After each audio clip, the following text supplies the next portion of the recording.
Hello friends, आज हम लोग स्टार्ट करेंगे Werner theory and his contribution to the coordination chemistry.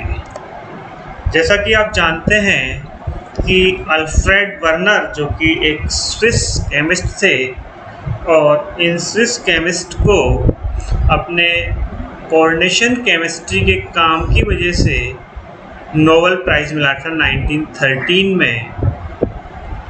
इनका काम अपने आप में एक यूनिक काम था, क्योंकि अब तक जो कंपाउंड बनाए गए थे और जिन कंपाउंड की पहचान की गई थी और उनकी फिजिकल और केमिकल प्रॉपर्टीज़ के बारे में डिस्कस किया गया था, तो अभी तक की जो ज्ञात थ्योरी थी, उन ज्ञात थ्योरीज थे उनको एक्सप्लेन नहीं किया जा सका। जैसे कि उन्होंने कोबाल्ट क्लोराइड और अमोनिया को लेकर बहुत सारे कंपाउंड बनाए। कोबाल्ट क्लोराइड और अमोनिया को लेकर CONH3 का होल 6Cl3 बनाया।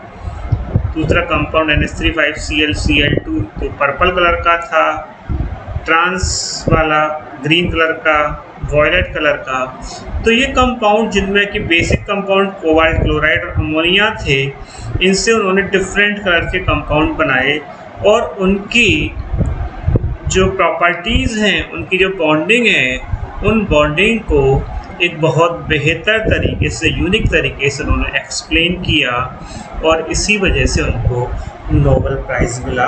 तो इसमें उनकी जो थ्योरी है, उस थ्योरी को हम बर्नर थ्योरी के नाम से जानते हैं। जिस बर्नर थ्योरी में हमारे पास पहला पॉइंट है कि सेंट्रल मेटल एटम और ion in a complex possesses two kinds of valencies, namely primary and secondary valencies। तो हमारे पास सेंट्रल एटम है, उस सेंट्रल मेटल का वो आयन भी हो सकता है और एटम भी हो सकता है। वह दो तरह की वैलेंसीज रखता है, प्राइमरी वैलेंसी रखता है और सेकेंडरी वैलेंसी रखता है। उसने जनरल अभी डेफिनेशन दी है। अभी हम लोग थोड़ी देर बाद अगले एक दो लेक्चरों में देखेंगे सेंट्रल मेटल आयन क्या है, लेकिन उसने अगले स्टेप में बताया कि हमारे पास प्राइमरी वैलेंसी क्या होती है और सेकेंडरी वैलेंसीज क्या होती है। तो दूसरा पॉइंट है उसका, द प्राइमरी वैलेंसीज आयनाइजेबल। उसने कहा कि जो हमारी प्राइमरी वैलेंसी है वो आयननशील है, उनका आयनन किया जा सकता है and can be satisfied by anions only, और उनको केवल और केवल हम लोग एनायंस की सहायता से हम लोग उनको संतुष्ट कर सकते हैं। या हम दूसरे रूप में कह सकते हैं it can be considered as the oxidation state of the central metal, और यह सेंट्रल मेटल का ऑक्सीकरण अंक दर्शाती है। जैसे कि हमारे पास ये कंपाउंड है CONH3 का whole 6 Cl3।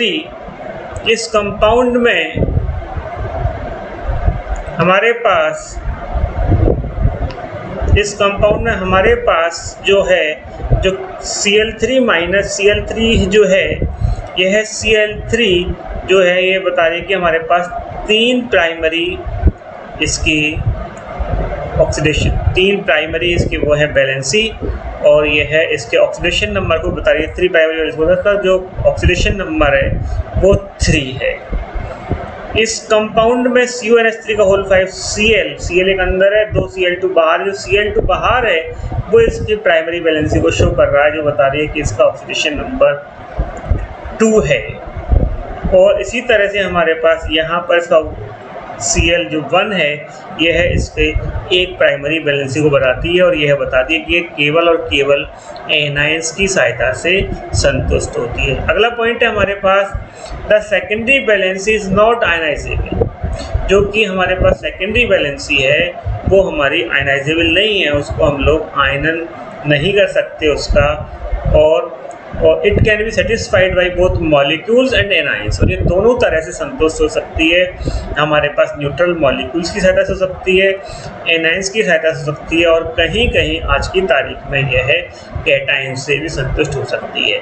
It gives rise to the coordination number, और यह उप सहसंयोजन संख्या को व्यक्त करती है। जैसे हमारे पास ये कंपाउंड है CuNH3 का होल 6, तो ये जो हमारे पास NH3 का होल 6 है, एनाइन ये हमारे पास न्यूट्रल मॉलिक्यूल है, इसे संतुष्ट हो रही है, कोऑर्डिनेशन नंबर 6 बता रही है। NH3 का होल 5 Cl ये हमारे पास बता रहा है कि इसमें हमारे पास 5 न्यूट्रल मॉलिक्यूल है, एक एनायन है, और टोटल इसका जो कोऑर्डिनेशन नंबर है वो 6 है। यहाँ पर हमारे पास न्यूट्रल मॉलिक्यूल 4 हैं और जो हमारे पास नेगेटिव आयंस हैं वो 2 हैं। तो इस तरह से हमारे पास ये कोऑर्डिनेशन नंबर 6 को बता रही है।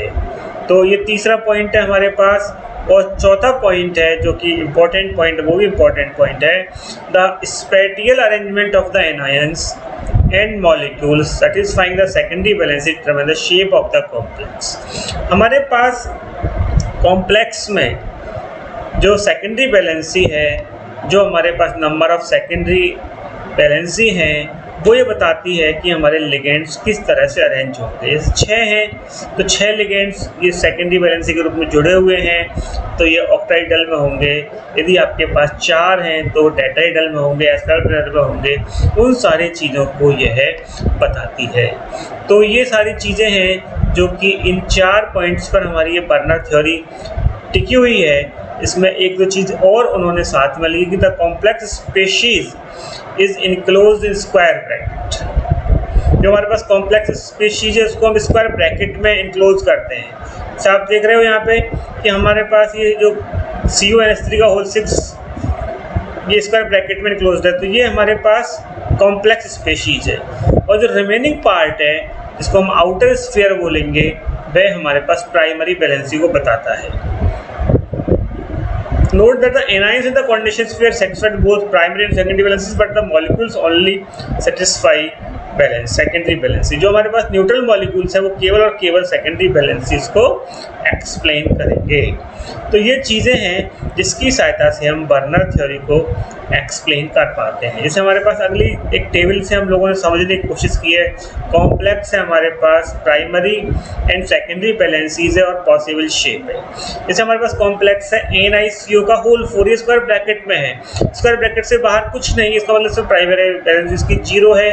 और CO हमारे पास 4 हैं, 4 CO के लिगेंड्स हैं या 4 CO मॉलिक्यूल्स हैं, न्यूट्रल मॉलिक्यूल है, सेकेंडरी वैलेंसीज की 4 है। तो 4 जब हमारे पास लिगेंड्स जुड़े होते हैं तो उसकी पॉसिबल जो शेप हो सकती है वो 2 तरह की हो सकती है, या तो टेट्राहेड्रल शेप होगी या स्क्वायर प्लेनर शेप होगी। हमारा अगला मॉलिक्यूल है K4FeCN का होल 6। अब K4FeCN का होल 6 में आप देख रहे हो यहाँ पे जो हमारे पास चार्ज है वो +2 चार्ज है। इस पे यहाँ पे ये है आयरन पे +2 चार्ज है, ऑक्सीडेशन नंबर ये टोटल इसके लिए हम लोग देखें तो यहाँ पर प्राइमरी वैलेंसी 2 के रूप में है, सेकेंडरी वैलेंसी 6 के रूप में है और इसकी शेप ऑक्टाहेड्रल है। क्योंकि यहाँ पर जो 4 जो आप देख रहे हो ये प्राइमरी वैलेंसी नहीं है, यहाँ पे पूरी की पूरी ऑक्सीडेशन नंबर हमें रिप्रेजेंट करना है। ऑक्सीडेशन नंबर यहाँ पर आयरन का हमारे पास आ रहा है वो +2, तो प्राइमरी वैलेंसी हमारे पास +2 के रूप में होगी। अगला हमारे पास मॉलिक्यूल है AgNH3 का होल 2 Cl। इसमें आप देख रहे हो NH3 के 2 मॉलिक्यूल इससे जुड़े हुए स्क्वायर ब्रैकेट में, तो और इस पर 4 ऑक्सीडेशन नंबर का +1 है और सेकेंडरी वैलेंसी की 2 इसकी शेप लीनियर होगी। अगला मॉलिक्यूल इसी तरह से इसके 6 कोऑर्डिनेशन नंबर ऑक्टाहेड्रल शेप हो जाएगी और +3 ऑक्सीडेशन स्टेट है इसका। अगला जो हमारे पास Cu का कॉम्प्लेक्स है उस Cu के कॉम्प्लेक्स में हमारे पास कोऑर्डिनेशन नंबर 6 है, ऑक्टाहेड्रल शेप है और +2 इसका ऑक्सीडेशन नंबर है। तो इस तरह से हम लोग एक जनरल चीज़ बता सकते हैं कि बर्नर थ्योरी में हमारे पास क्या चीज़ है और तो बर्नर थ्योरी की इम्पोर्टेंस क्या, ये एक चीज़ है और इससे हम लोग एक्सप्लेन करेंगे कि हमारी बर्नर थ्योरी हमारे कैसे काम आ सकती है। तो बर्नर थ्योरी जो हमारे काम आती है वो इस तरह काम आती है कि हम लोग इसकी सहायता से, इस बर्नर थ्योरी की सहायता से बहुत सारी चीज़ों को डिटरमाइन कर सकते हैं कि हमारे पास जो स्ट्रक्चर, जो मॉलिक्यूल होगा, उस मॉलिक्यूल की शेप क्या होगी, उसके कितने आइसोमर होंगे, उसमें कितने आयनाइजेबल कंपाउंड होंगे और उसकी हमारे पास उसकी कंडक्टिविटी क्या होगी, उसकी ज्योमेट्री क्या होगी, उसमें उसका एग्जिस्टेंस कितना हो सकता है।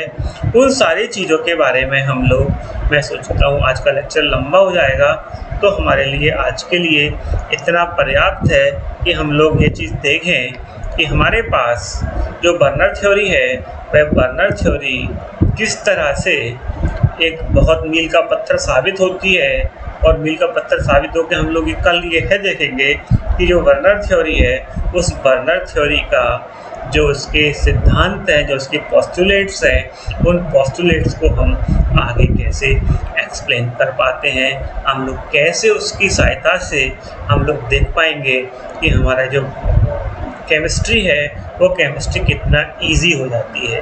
तो आज के लिए इतना ही। Thank you.